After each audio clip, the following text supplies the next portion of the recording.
আসসালামু আলাইকুম ওয়া রাহমাতুল্লাহি ওয়া বারাকাতুহু। ইন্নাল হামদালিল্লাহ ওয়াস সালাতু ওয়াস সালামু আলা রাসূলিল্লাহ আম্মা বাদ। সম্মানিত দর্শক ও শ্রোতা, তারাবির সালাতে কোরআনের বার্তায় আজকের ১৭তম তারাবিতে আপনাদের সবাইকে স্বাগত জানাচ্ছি। আজকের ১৭তম তারাবিতে আমরা ২০ পারা নিয়ে আলোচনা করব ইনশাআল্লাহু তাআলা। এই ২০ পারায় আল্লাহ সুবহানাহু ওয়া তাআলা ৩টি সূরা নাজিল করেছেন। প্রথমত সূরা নামালের কিছু অংশ, দ্বিতীয় সূরা কাসাস এবং সর্বশেষ সূরা আনকাবুত। সূরা নামালের ২০তম পারার শুরুর দিকেই আল্লাহ সুবহানাহু ওয়া তাআলা ৫টি প্রশ্ন দিয়ে শুরু করলেন এবং এই ৫ প্রশ্নের ভিত্তি তাওহীদের উপরে। আল্লাহ তাআলা এই ৫টি প্রশ্ন দিয়ে বুঝিয়ে দিলেন যে এই পুরো পৃথিবীতে একমাত্র খোদা প্রকৃত সৃষ্টিকর্তা হলেন আল্লাহ সুবহানাহু ওয়া তাআলা। এরপরে আল্লাহ সুবহানাহু ওয়া তাআলা সূরা কাসাসের মধ্যে মুসা আলাইহিস সালাতু ওয়াস সালামের দীর্ঘ ঘটনা আলোচনা করেছেন।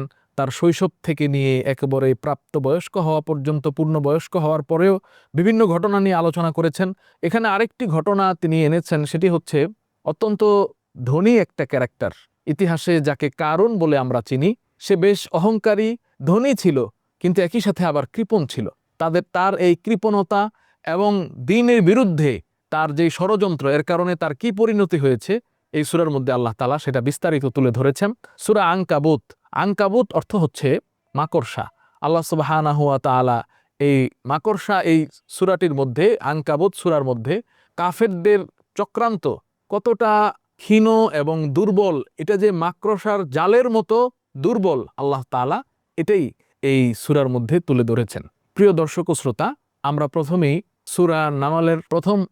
সূরা নামলের শেষ অংশ নিয়ে আলোচনা করব। সূরা নামলের ৬০ থেকে ৬৪ নাম্বার আয়াতে আল্লাহ তাআলা ৫টি প্রশ্ন করলেন। যেমন প্রথমত তিনি প্রশ্ন করলেন, আম্মান খালাকাস সামাওয়াতি ওয়াল আরদ, কে পৃথিবীকে সৃষ্টি, কে এই আকাশ মণ্ডলী সৃষ্টি করেছে। আল্লাহ তাআলা এরপরে বিভিন্ন প্রশ্নগুলো করলেন, আম্মা ইউজিবুল মুত্তাররা, কে অসহায় মানুষের ডাকে সাড়া দেয়, কে, একমাত্র আল্লাহ তাআলাই সাড়া দেন। তো এইভাবে ৫টি প্রশ্নের মাধ্যমে আল্লাহ তাআলা তাওহীদের যে মূল ভিত্তি, এটাকে আমাদের সামনে উন্মোচন করে দিয়েছে। প্রশ্ন করার উদ্দেশ্য হচ্ছে আল্লাহ তাআলা কেমন যেন আমাদেরকে জোর করে বোঝাতে চাইলেন না, বরং প্রশ্নের উত্তর যখন আমরা দিব, তখন এই উত্তরের মাধ্যমে আমরা নিজেরাই তাওহীদকে হৃদয়াঙ্গম করতে পারবো যে না, এই পুরো পৃথিবী আল্লাহ তাআলাই সৃষ্টি করেছেন, এই আকাশ থেকে বৃষ্টি আল্লাহ তাআলাই নাজিল করেন, আল্লাহ তাআলাই অসহায়ের জন্য তিনি ডাকে, আল্লাহ তাআলাই অসহায়ের ডাকে সাড়া দেন।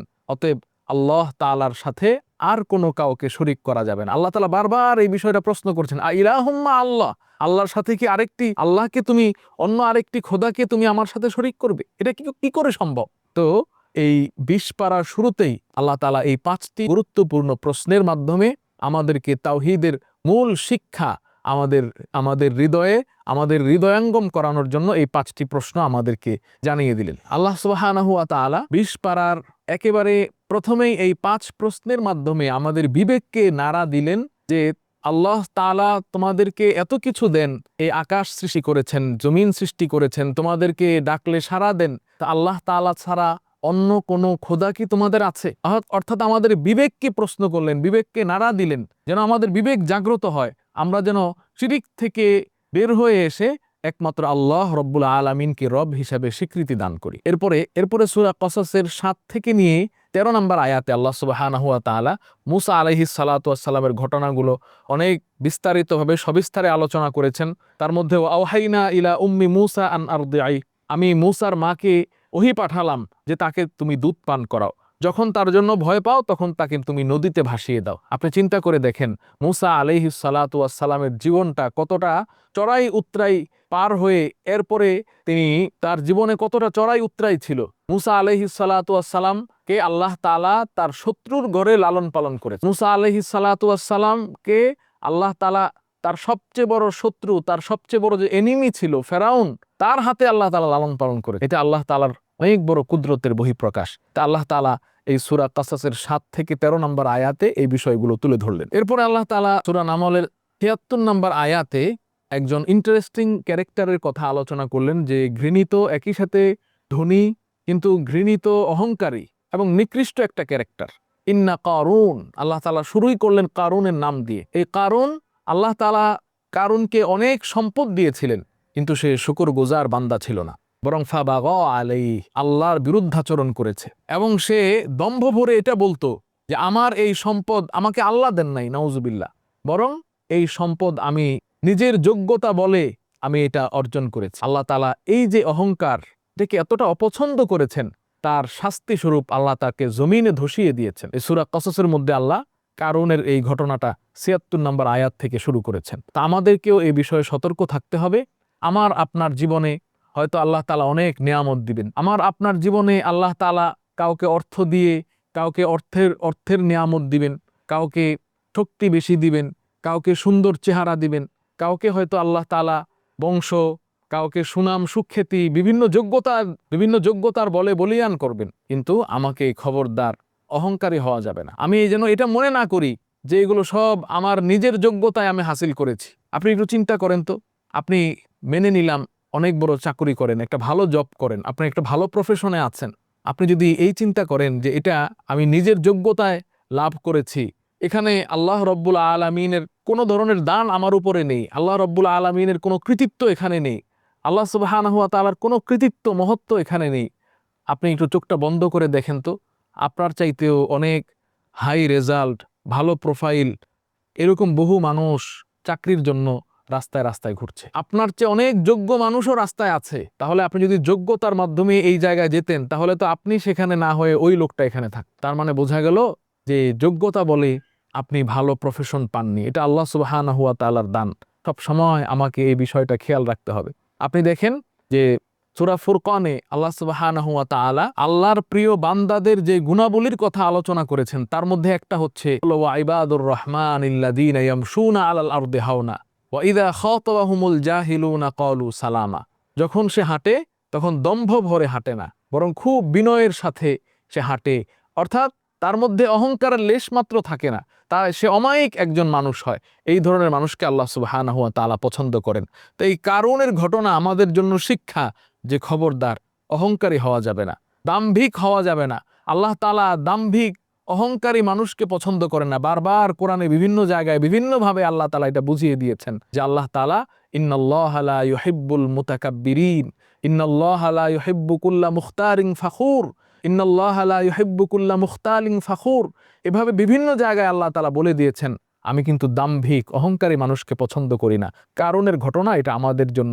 সম্মানিত দর্শক ও শ্রোতা, এরপরে সূরা আনকাবুতের ৪১ নম্বর আয়াত নিয়ে আমরা আলোচনা করব। সূরা আনকাবুতের ৪১ নম্বর আয়াতে আল্লাহ বলছেন মাসালুল লাযীনা ইত্তাখাযু মিন দুনিল্লাহি আউলিয়া কামাসালিল আনকাবুত। অর্থাৎ যারা আল্লাহ ছাড়া অন্য কাউকে অভিভাবক রূপে গ্রহণ করে, তাদের উদাহরণ অনেকটা মাকড়সার জালের মতো। মাকড়সার জাল দেখতে কিন্তু অনেক সুন্দর, হাত দিয়ে স্পর্শ করলে, একটু ফু দিলে, একটু সামান্য ঝিরিঝিরি বাতাসে এই মাকড়সাটা তাসের ঘরের মতো ভেঙে যায়। এই জন্য আল্লাহ বলেন ইন্না আওহানাল বুয়ুতি লাবাইতুল আনকাবুত, নিশ্চয়ই সবচেয়ে দুর্বল ঘর হচ্ছে মাকড়সার ঘর। তা আমার আপনার হয়তো আল্লাহ সুবহানাহু ওয়া তাআলা ছাড়া অন্য কাউকে ভরসা করার মতো লোক থাকতে পারে। আমি মনে করতে পারি যে অমুকেই সব, আমার অফিসের বসই আমার সব কিছু, আমার নেতাই আমার সব। কিন্তু আল্লাহ তাআলা বলছেন না, আল্লাহ ছাড়া অন্য কারো উপরে যদি তুমি ভরসা করো, তুমি কিন্তু দুনিয়াও হারাবে, আখেরাতও হারাবে। এই জন্য আল্লাহ ছাড়া অন্য কারো কাছে মাথা নত করা যাবে না। আমাদের সমাজে অনেক এমন নামাজি আছে, নামাজও পড়ে, আবার কোনো মাজারে গিয়ে পীরের পায়ে সেজদা দেয়, আবার কোনো বাবার দরবারে গিয়ে পীরের পায়ে চুমু দেয়, সেখানে গিয়ে সেজদা করে। এগুলো সম্পূর্ণ শিরিক এবং হারাম কাজ। আল্লাহ তাআলা এটা স্পষ্ট জানিয়ে দিলেন, যারা এই কাজগুলো করবে এদের দুনিয়াও শেষ, আখিরাতও শেষ। অতএব আমাকে ভরসা করতে হবে একমাত্র আল্লাহ রব্বুল আলামিনের উপর। এটাই আল্লাহ তাআলা সূরা আনকাবুতের ৪১ নম্বর আয়াতে আমাদেরকে জানিয়ে দিলেন। সম্মানিত দর্শক ও শ্রোতা, সূরা আনকাবুতের ২ এবং ৩ নম্বর আয়াত আমাদের জীবনের জন্য অন্যতম একটি শিক্ষা হতে পারে। আল্লাহ তাআলা সূরা আনকাবুতের একেবারে শুরুতেই বললেন আহাসিবান নাসু আন ইউতরাকু আন ইয়াকুলু আমান্না ওয়া হুম লা ইফতানুন। মানুষ কি মনে করে যে সে যখন বলবে যে আমি ঈমান এনেছি, তাকে কোনো পরীক্ষা নেওয়া হবে না, তাকে এমনিতেই ছেড়ে দেওয়া হবে? এতটাই সহজ না। জীবনের ধাপে ধাপে অনেক সময় পরীক্ষা আসবে। দেখুন, আমি আপনি যদি একটু সৎভাবে হালালভাবে চলতে চাই, হারাম থেকে বেঁচে থাকতে চাই, তাহলে নানা ধরনের পরীক্ষা, বিভিন্ন ধরনের সমস্যা আপনার আমার জীবনে আসতে পারে। যারা হারাম খাচ্ছে, যারা হারাম বাছ বিচার না করেই পেটে ঢুকাচ্ছে, তাদের চাইতে যারা হালাল ইনকাম করছে তাদের পরীক্ষাটা একটু বেশিই হবে। এটাই আল্লাহ তাআলা সূরা আনকাবুতের ২ এবং ৩ নম্বর আয়াতে বলে দিলেন। তবে সেক্ষেত্রে আমাকে ভরসা হারানো যাবে না, সাহস হারানো যাবে না। আমাকে একেবারে তীরের মতো সোজা থাকতে হবে, আল্লাহর পথ থেকে আমাকে বিচ্যুত হওয়া যাবে না। ওহুম লা ইফতানুন, তাদেরকে কোনো পরীক্ষা করা হবে না। এটা কিভাবে সম্ভব? যুগে যুগে নবী রাসূলদেরকে পরীক্ষা করা হয়েছে। নবী আলাইহিস সালাতু ওয়াস সালাম, যার গায়ে মশা মাছি বসা পর্যন্ত হারাম ছিল, সেই নবী সাল্লাল্লাহু আলাইহি ওয়াসাল্লামকে মক্কায় কাবা ঘরের সামনে কাফেররা তার মাথায় উটের নারী ভুঁড়ি, নোংরা নারী ভুঁড়ি তার মাথায় ঢেলে দিয়েছে। তো নবী সাল্লাল্লাহু আলাইহি ওয়াসাল্লামকেও তো পরীক্ষার সম্মুখীন হতে হয়। আমি আপনিও হয়তো এই ধরনের কোনো পরীক্ষার সম্মুখীন হতে পারি। আমাকে আশাহত হওয়া যাবে না। এটাই আল্লাহ তাআলা এই আয়াতের মধ্যে জানিয়ে দিলেন। সূরা আনকাবুতের ৮ নম্বর আয়াতে আল্লাহ সুবহানাহু ওয়া তাআলা বলছেন, ওয়াসাইনাল ইনসানা বিওয়ালিদাইহি হুসনা ওয়া ইন জাহাদাকা লিতুশরিকা বি মা লাইসা লাকা বিহি ইলমুন ফালা তুতি'হুমা ওয়াসাইনাল ইনসানা বিওয়ালিদাইহি হুসনা ওয়া ইন জাহাদাকা লিতুশরিকা বি মা লাইসা লাকা বিহি ইলমুন ফালা তুতি'হুমা। আল্লাহ সুবহানাহু ওয়া তাআলা বলছেন যে তোমরা বাবা মায়ের সাথে ভালো আচরণ করো, ভালো ব্যবহার করো, কিন্তু তারা যদি শিরক করতে নির্দেশ দেন, তারা ইসলামের বিধানের বাইরে গিয়ে কোনো কিছু করতে নির্দেশ দেন, তাহলে এক্ষেত্রে সন্তানের জন্য সেটা মানা কোনোভাবেই উচিত নয়। অনেক সময় আছে, অনেক বাবা মা, ছেলে দাড়ি রাখতে চায়, বাবা মা রাখতে দেয় না। ছেলে সুন্নতি পোশাক পরতে চায়, বাবা মা সুন্নতি পোশাক পরতে দেয় না। অথচ আল্লাহ সুবহানাহু ওয়া তাআলা স্পষ্ট বললেন, এই ক্ষেত্রে বাবা মায়ের নির্দেশ মানা যাবে না, তাদের আদেশ, তাদের অর্ডার ফলো করা যাবে না। বরং আল্লাহর রসুলের কথা, লা তাআতা লিমাখলুকিন লা তাআতা লিমাখলুকিন ফি মাসিয়াতিল খালিক, আল্লাহর আদেশের বাইরে গিয়ে কখনো কোনো মানুষের আনুগত্য করা যাবে না। এজন্য বাবা মায়ের সাথে ভালো আচরণ করব, এটা 100% সঠিক। বাবা মায়ের সাথে আমি সুন্দর ব্যবহার করব, এটা তো অবশ্যই করতে হবে, এটা আল্লাহর নির্দেশ, রসুলের নির্দেশ। কিন্তু বাবা মা যদি ইসলামের বাইরে, ইসলামী বিধিবিধানের বাইরে, ইসলামী নির্দেশের বাইরে কোনো কিছু করতে বলেন, সেক্ষেত্রে এটা মানা কশ্চিনকালেও আপনার জন্য সমীচীন নয়। আল্লাহ তাআলা সূরা আনকাবুতের ৮ নম্বর আয়াতে এই বিষয়টা আমাদেরকে জানিয়ে দিলেন। এরপরে আসুন সূরা কসসের ১৬ নম্বর আয়াত। এই আয়াতে আল্লাহ সুবহানাহু ওয়া তাআলা আমাদেরকে একটি দোয়া শিক্ষা দিয়েছেন, রব্বি ইন্নী যালামতু নাফসি ফাগফিরলি। মূসা আলাইহিস সালাম একটি কাজ করতে গিয়ে সামান্য একটু ভুল হয়ে গিয়েছিল। মূসা আলাইহিস সালাম সাথে সাথে সেই ভুল স্বীকার করে নিয়েছেন, রব্বি ইন্নী যালামতু নাফসি ফাগফিরলি, আল্লাহ আমি ভুল করে ফেলেছি, আমাকে মাফ করে দাও। আমাদের জীবনে এই দোয়াটি অত্যন্ত গুরুত্বপূর্ণ, বারবার এই দোয়াটি করতে থাকতে হবে, রব্বি ইন্নী যালামতু নাফসি। এবং দেখুন, নামাজে আমরা যে দোয়ায়ে মাসুরা পড়ি, এই দোয়ায়ে মাসুরাটাও অনেকটা সিমিলার এই দোয়ার সাথে, আল্লাহুম্মা ইন্নী যালামতু নাফসি ফাগফিরলি মাগফিরাতাম মিন ইনদিক। বারবার নিজের আমিত্বকে, নিজের অহংকারকে, নিজের ইগোকে মিটিয়ে দিয়ে আল্লাহর সামনে নিজের দোষগুলো, নিজের অপরাধগুলো স্বীকার করে নিতে হবে। এই দোয়া আমাদেরকে এই শিক্ষা দেয়। অনেক সময় আমরা অপরাধ করি, এটাকে বিভিন্নভাবে জাস্টিফাই করার চেষ্টা করি। হারাম কাজ করছি, আল্লাহর অবাধ্যাচরণ করছি, নাফরমানি করছি, আবার এটাকে বিভিন্ন মাসালা মাসায়েলের মাধ্যমে বিভিন্নভাবে ঘুরিয়ে ফিরিয়ে এটাকে জায়েজ প্রমাণ করার চেষ্টা করি। এটা মুমিনের লক্ষণ নয়। বরং মুমিন যখনই টের পাবে যে আমার দ্বারা আল্লাহর বিরুদ্ধাচরণ হয়ে গিয়েছে, আল্লাহর নবীর নাফরমানি হয়ে গিয়েছে, সাথে সাথে সে তওবা করে ফেলবে, সাথে সাথে সে চোখের পানি ফেলে আল্লাহর কাছে কাকুতি মিনতি করে দোয়া করবে, রব্বি ইন্নী যালামতু নাফসি ফাগফিরলি। তো মূসা আলাইহিস সালাতু ওয়াস সালামের এই দোয়াটি আমাদের জীবনে অন্যতম একটি পাথেয় হতে পারে। সম্মানিত দর্শক ও শ্রোতা, এর মাধ্যমে আমরা ২০তম পারার একেবারে শেষ পর্যায়ে চলে এসেছি।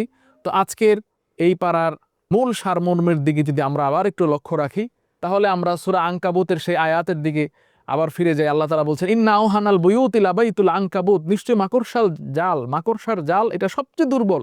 আমার টাকাকে আমি মনে করছি এটা অনেক কিছু, আমার টাকা পয়সা আছে, এই টাকা আমার মাকড়সার জাল। আমার হয়তো অনেক কানেকশন আছে, এটা একটা মাকড়সার জাল। আমার অনেক রেফারেন্স আছে, এটা একটা মাকড়সার জাল। আল্লাহ সুবহানাহু ওয়া তাআলা ছাড়া যেটাকেই আমি ভরসা করার যোগ্য মনে করব, আল্লাহ তাআলা বলেন এগুলো দুর্বল, এগুলো কোনো কাজে আসবে না, না দুনিয়াতে না আখিরাতে। অতএব আমাকে একমাত্র দিন শেষে আল্লাহর দিকে ফিরে যেতে হবে। এরপরে কারুনের ঘটনা আমাদের সামনে আল্লাহ তাআলা বিস্তারিত তুলে ধরেছেন। এটাও একটা গুরুত্বপূর্ণ শিক্ষা যে কারুন এত সম্পত্তির মালিক, এত কিছু হওয়ার পরেও সে আল্লাহর গজব থেকে বাঁচতে পারেনি। তাই আমার টাকা পয়সা, আমার ধন দৌলত, আমার সামাজিক মর্যাদা, এগুলো আমাকে আমার গজব থেকে, আল্লাহর গজব থেকে বাঁচাতে পারবে না যদি আমি হেদায়েতের পথে না আসি। এজন্য এই কারুনের ঘটনা থেকেও আমাদেরকে শিক্ষা অর্জন করতে হবে। কারণ এত বেশি ধনবান মানুষ ছিল, ধনাঢ্য ব্যক্তি ছিল, আল্লাহ তাআলা নিজে বলছেন তার এই ধন সম্পদ, ধন ভাণ্ডারের চাবি বহন করার জন্য শক্তিশালী মানুষ লাগতো। কিন্তু সেই কারণকে আল্লাহ তাআলা দিন শেষে এমনভাবে ধসিয়ে দিলেন মাটির নিচে একেবারে তাকে ধসিয়ে। অতএব আমাদেরকে কখনোই অহংকারী হওয়া যাবে না। আল্লাহ তাআলা পবিত্র কোরআনে বারবার বিভিন্ন জায়গায় ঘুরিয়ে ফিরিয়ে একটা কথাই বললেন, ইন্নাল্লাহা লা ইউহিব্বুল মুতাকাব্বিরিন, ইন্নাল্লাহা লা ইউহিব্বু কুল্লা মুখতালিন ফাখুর।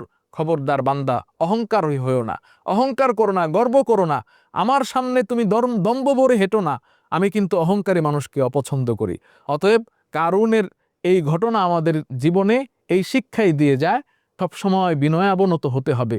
আল্লাহর সামনে অহংকার প্রদর্শন করা যাবে না। মানুষের সাথে অমায়িক আচরণ করতে হবে, কখনো অহংকার প্রদর্শন করা যাবে না। আল্লাহ তাআলা আজকে আমরা 20তম পারার যেই সারসংক্ষেপ আলোচনা করলাম সেখান থেকে শিক্ষা গ্রহণ করার তৌফিক দান করুন। আমিন। আসসালামু আলাইকুম ওয়া রাহমাতুল্লাহি ওয়া বারাকাতুহু।